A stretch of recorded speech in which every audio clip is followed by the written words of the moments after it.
This is the Tobago House of Assembly's Post-Executive Council media briefing for week ending August 11, 2012. Infrastructure and agricultural updates are given to the media by Secretaries Hilton Sandy and Gary Melville.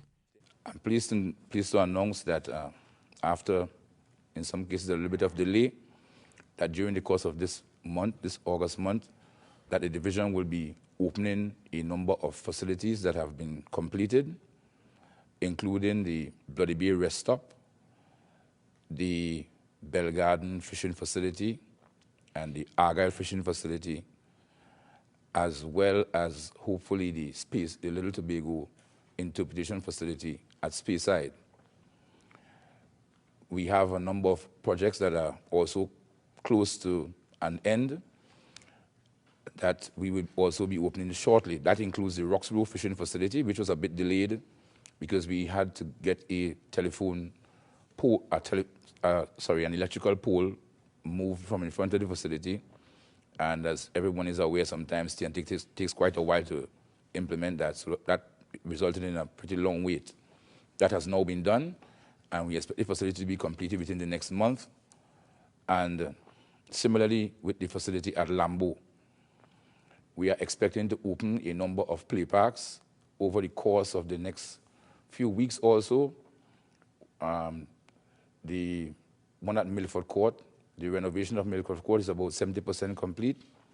So too is that at Plymouth. The one at Speyside is about 80% complete. We expect Codler Hall, which is a major park compared to most of the others, to be done sometime in September. And we are also planning for a similar park at Mason Hall. Work has been delayed a bit at Roxborough, but we'd also expect that to be completed by the end of August, into early September. We are expecting then to be able to embark upon another phase of play parks, because the intention of the assembly, intention of the division, is to try to provide at least 12 to 15 play parks throughout Tobago by the end of 2012. In terms of parks, we are also about to embark upon some works at the Corland Park. We are planning to close it off from vehicular traffic. We are going to put some wooden bollards there. And because there are a number of persons who drive into the area, they're compacting the soil and they're distracting from the original purpose of that heritage park. So we want to do some additional work in here to make the area more green, to make it more attractive to families and so on for recreational purposes. But we want to control the amount of vehicular traffic there. In recent times, the last week or so, there has been a bit of information back and forth concerning the National Reforestation and Watershed Rehabilitation Program in context of what's happening in Tobago. The Tobago House of Assembly would have received information from contractors in the program vis-a-vis letters that were written to them explaining that the program was changing its direction in Tobago and that they were focusing on a different aspect of reforestation. In that light, the letter said the operations and implementation of the program will shift from being community-based to having company groups responsible for the maintenance of those given areas.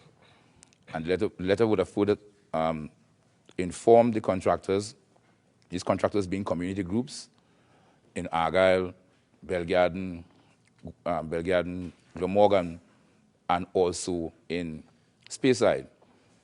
They were further informed that the agreement with the program, with the National Reforestation and Watershed Resources Program, that the agreement to the program, their agreement to the program, will be terminated effective the 17th of August 2012. Now, we have to bear in mind that this is a program that was started, it's a national program, but in the case of Tobago, the Ministry of Environment at the time when it started in 2003 would have partnered with the House of Assembly in designing the program for Tobago and throughout would have partnered with the House of Assembly in utilizing the community group approach, also in partnering with the Assembly in terms of the execution of the program in Tobago. In recent times, there has been very little or no communication between the Assembly and the program, and the changes that have been proposed through the letter to the contractors and also through statements in the press would not have been what the Assembly and the Ministry would have agreed to in the first place. So that the Tobago House of Assembly is committed to reforestation and is committed to protecting the forests of Tobago. That's a very, very valuable resource for us in Tobago. And we would have, at the level of the Executive Council, would have taken a note to ensure two things: that the persons who work in the program are not disadvantaged in any form, and that their employment will continue. And secondly, that the focus of the program in terms of community groups must be maintained. So the Assembly position is quite clear. We want to ensure that all the staff are protected and that we are not going to allow private contractors to go into the natural resources of Tobago to carry out whatever activities they may so propose. And that is what the position of the Assembly is. Attention was then turned to the proposed new headquarters for the Division of Agriculture. The project, as we would have noted on a number of occasions, is a project that is required because the Division of Agriculture, like other divisions of the Tobago House of Assembly, occupies rented space. The division is housed currently in 3 different buildings at Glen Road. It has responsibilities for a number of technical areas, including forestry and the environment, fisheries, agriculture itself, marketing, and also has administrative needs. And that requires a tremendous amount of office space, which we don't currently have. In terms of constructing a building, the option would be to pay cash, which the Assembly has been doing for a number of years. The Assembly has built all of its structures and so on by utilizing the funding provided in the PSIP, the development estimates, and through judicious financial management, utilizing resources that were unspent in previous years, and through sharing and reallocation between departments. Now, the building that is proposed is going to cost $120 million. We would understand that in any given year, the Tobago House of Assembly receives $300 million on average as development funding. So that single building represents 40% of 1 year's development allocation. The Tobago House of Assembly over the years has taken a lot of flack about the fact that it's renting too many buildings. So clearly there's a large percentage of the Tobago population that wants to see the Assembly constructing its own buildings. At the rate of 40% of your development estimates in any given year, it means that it's going to probably take us about 30 or 40 years to get buildings, sufficient buildings for all of the divisions, by which time the needs and so on might result in those buildings being either inadequate or significantly more expensive. Now, as I said before, the Tobago House of Assembly might be the only entity in the country that finances major infrastructure out of pocket, with the exception of persons engaged in illegal activity who have access to large streams of cash. Most governments, businesses, and individuals finance construction through mortgage or through borrowing. In fact, in the context of Trinidad and Tobago, a lot of the major infrastructural development in the country in the last decade or so has been done that way. The waterfront projects, the stadiums built for the World Cup, Napa, even housing in Trinidad is financed significantly through borrowing. The Assembly does not have the authority to borrow, but it can engage in lease arrangements, and the Assembly would have chosen to get involved in a lease arrangement with a company, through a special purpose company called Milsherv. The land on which the building is built was acquired by the Assembly. There was a process of valuation. The Commission of Valuations would have valued the building at $12 million, which is the sum which the Assembly paid. And that land was then put into the special purpose arrangement with Milchauve that would finance and construct the building through a construction company called Beaver Construction Limited, and the Assembly, the Division of Agriculture, Marketing, Marine Affairs, Marketing and the Environment, would take ownership of the building. That is a variation of a bolt arrangement, build, own, lease, transfer, which after, I believe, 20 years, after that, the building comes into the possession solely of the Division of Agriculture, Marketing, Marine Affairs, Marketing and the Environment. In the process, they would be paying monthly fees close to $1 million. That's what the arrangement is, and that information has been out there from day one. There's some perception that there may be something sinister or negative about this whole arrangement, but as I'm saying, it is a normal arrangement that is used in construction, both the private and public sector, and a lot of the development in Trinidad in the last decade has been done through that mechanism. The fact that the original owner of the land may have been the Rahel family, in my opinion, and I think in the opinion of anyone who is a rational individual, should not be seen as anything sinister, because the Rahel family has been involved in real estate development in Trinidad for a very long time, including some major upscale luxury developments. And the Milchauve vehicle is a vehicle that involves not only the Rahels, but a number of other parties. The information on the building is available. It's going to be an 80,000 square foot building. And it was expected to start completion in April of 2012. There had been some administrative hold-ups, some bureaucratic hold-ups, and the site has been cleared recently, with construction expected to start on September 1st, 2012, and the building to be completed at the end of 2013. The arrangements for this project have been generally made by the Division of Finance. The Division of Agriculture as the proposed tenant, eventual owner of the building. As a secretary, I have sought to get as much information as I possibly can, and I've chosen to come to the media briefing to be able to inform the media and by extension the Tobago public of what the situation is with regard to the building. As I said, all the arrangements are above board and they are normal in terms of what obtains in the public and private sector in Trinidad and Tobago and in many other countries. We in Tobago have gotten in the habit of building our infrastructure, as I said, directly on a cash basis.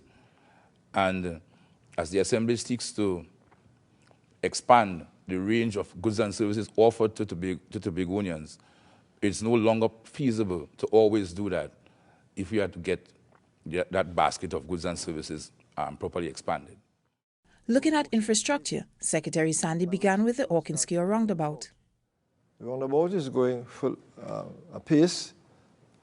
We had a slight setback, which is now being handled, and that is the removal of the posts by TNTech and TSTT and Trico. I want to say thanks to TNTech for acting fast to remove the posts at the junction there. TSTT has agreed to moving as soon as TNTech is finished, and Trico is also going to be moving the cable so that we can move and try to get that roundabout finished in a much earlier time. We would have given you an outside time of 10 weeks, but we are hoping that we will come in before that. We're trying to expedite things to make the motorists a little more happier down there and not wait that long using the other road in the back. I want to say here that when the roundabout was conceptualized, it was not the doing of the Division of Infrastructure and Public Utilities solely. We were having problems at those junctions of Orkinskio, Chauvin Junction, Mount Mary Junction, and Wilson Road. And we would have asked the consultants in Trinidad who are responsible for traffic and road developments, designs, which is under the leadership of Mr. Folong, who is a traffic expert who works throughout the Caribbean, Grenada, Tortola, or a matter of fact, he goes to the States and lecture and come back to Trinidad and Tobago. We will ask the company to look at those junctions for us. And they would have reported that because of the width of the road and what is happening at those junctions, they've recommended roundabout, which I spoke here before. And I would have been giving information to the public throughout my press briefing here about the roundabouts in Tobago coming into being or being constructed. And I was very surprised that no information came to the Secretary of the Division from the TOP or other members of the public in Tobago, criticizing or offering suggestions other than a roundabout to the Tobago House of Assembly or the Secretary of the Division until we had construction start up. After speaking over and over that we're going to build the roundabout, nothing came to us. Well, we would have looked at what was submitted by the TOP. It was given to the Dr. Folong, who is the expert, and he would have said that that information submitted is not workable because you now have to put it in the roundabout also if you had to use a four-road junction because the road is too wide for traffic light. Also, you have said to us that traffic lights are now being phased out in other countries. I would have looked at the internet and seen some writings about traffic lights and roundabout. Also, I would have looked at the Olympics. And when they had the cycle race, I would have seen so many roundabouts in England and so many large roundabouts. What we have is a joke. You know, and it made me feel much more comfortable that what the experts have recommended to us is going to work and will have us in Tobago change our driving pattern to bring some discipline in our roads in Tobago. And I want to say here that the understanding with some of us is that a highway is a straight road, was a road you could dedicate to speed. I've just looked at what a roundabout is all about. And the roundabout is, a highway, what a highway is all about. And a highway is really a road that links villages or towns as you go through. And that is what is happening. And we want to control how you go through certain areas in Tobago, certain junctions in Tobago. We want to see safe driving. Because when we advertise our country as clean, green, safe, and serene, our safety is not just safe food, but safety in all our operations, our driving, and what we do in Tobago. So I just wanted to put that on the table that the roundabout is moving ahead, and we will try to bring in that infrastructure within course and within the scheduled time. I now move to the Milford Bridge. I would have told you that the Milford Bridge, we're going to do the test piles. That first phase has been completed, and we are waiting on further supplies of the additional pile now that we have the first phase in.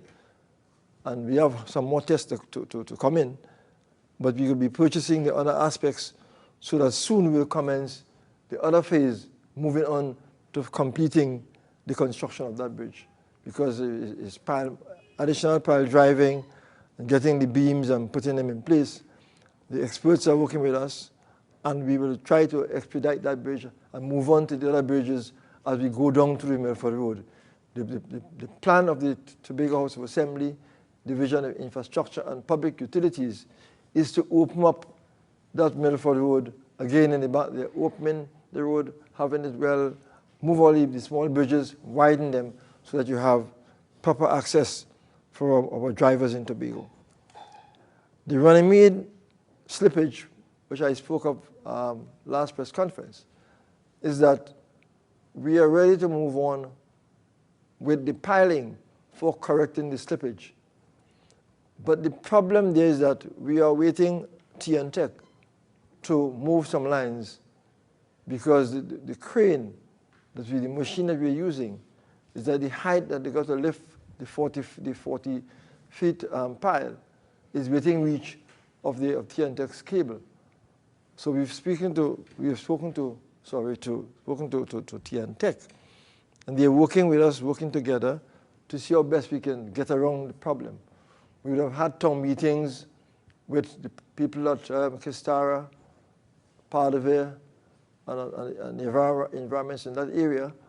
We now have to meet with Runnymede and Mariah to let them know what will happen when we commence the work, because it is a night exercise. We're going to start, we have to close the road from 8 o'clock in the night till 6 next morning, around 6, 5 o'clock that time we're going to close the road.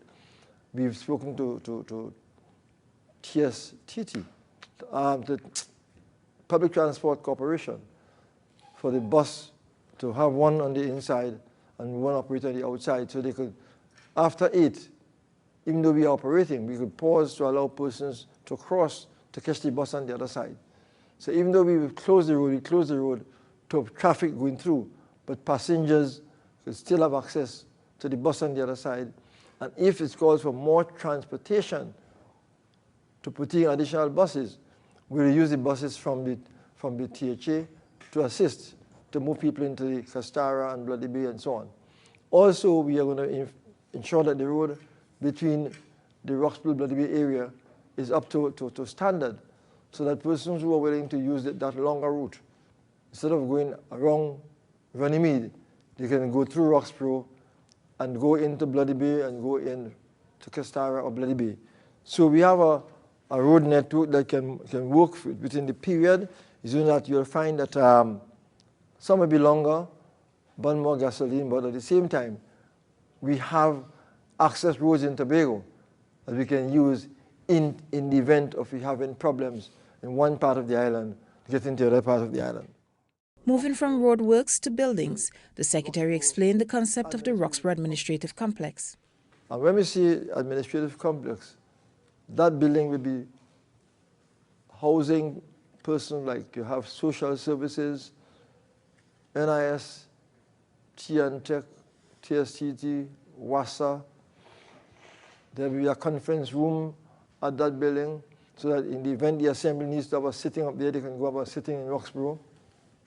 That you have a conference room that if they want to have a conference in Roxborough, like we have in Scarborough, there's a facility there they can have well furnished for conferences and lectures and so on. You have the immigration will be up there. And almost all the services that you have in Scarborough, we want to take to that building in Roxborough, so that by so doing, persons will not have to come to Scarborough to do their business. Because what we would have done in the early stage was to partner with the bank, FCB Bank, by affording them the space at Roxborough to put in the bank in Roxborough. So that was the first step. So now you have the bank, other services are moving in. As you know, we were able to get the government to commence work on the gas station. Work is going on the gas station up there. So you find that the Roxborough, or the town of Roxborough, is now taking off and bringing services to the people, not just to Roxborough, but to Windward, because normally persons from Goodwood into Charlottesville, Lansome, operate within that catchment in the Roxborough area. So things will operate down in Roxborough. So the building of that administrative complex is the award of the contract, or the bids are now out, and the commencement of construction will be at the end of October this year. So October 2012, they will commence construction on the administrative complex at Roxborough, and that will be handled by Udicot. Udicot are our partners for doing that building. You have the administrative building for the Division of Health and Social Services, which will take place, that is, we built at Signal Hill. And designs are going on. And what is said here that they want to commence construction 2013, February 2013. They want to commence the construction of that building, but in the meantime, they will do the architectural design is going ahead, and all the other subsidiary work is taking place, soil tests taking place, so that by the time they're ready, with all the planning and so on, they will move on for the construction of that building. We're still under health, and we're talking about the Moriah Health Center. What is happening now is that the designs are to go back to the public again in Moriah to discuss with them the designs and the services offered in the building to see if they're in sync with what the people in Moriah had asked for. Once that is approved, they want to complete all the briefing and everything by September. And what they say they want to do here, the company, is to commence construction November 2012. So in November, all been equal, all designs approved. They want to commence the work November 2012. That's the Moriah Health Center. As you know, the financial complex, the Victor E. Bruce Financial Complex, which is now in use by the Secretary of Finance. We had some outstanding furnishing for that building. It's a NIPDEC. Sorry, Udicot is also handling the furnishing, and they're hoping to finish all that old fitting, all the works, everything. Even though you're inside, they have certain furniture to come in by mid-October. As the FF&E, they want to finish it. We're still having a little problem with the water connection. I want to let people know this. It's no secret. There's water in the compound, but there's the major connection, which is a bigger line. What we have is a small one. The WASA is still checking with the contractor to ensure that all the plumbing is okay, because they don't want to connect the building and we have problems after. And they're meeting, I think, this week again to finalize all the requests made by WASA for correction, and then we'll have the big line connected. What we have is the old post office line we had it before, that is servicing the water tank. There's a big water tank underground, and that is servicing the building. So there's water in the building, hot water, cold water in the building, so there's no problem as far as the building is concerned. You have been watching the Tobago House of Assembly's Post-Executive Council Media Briefing for week ending August 11, 2012. For the Department of Information, I am Sophie Guillaume.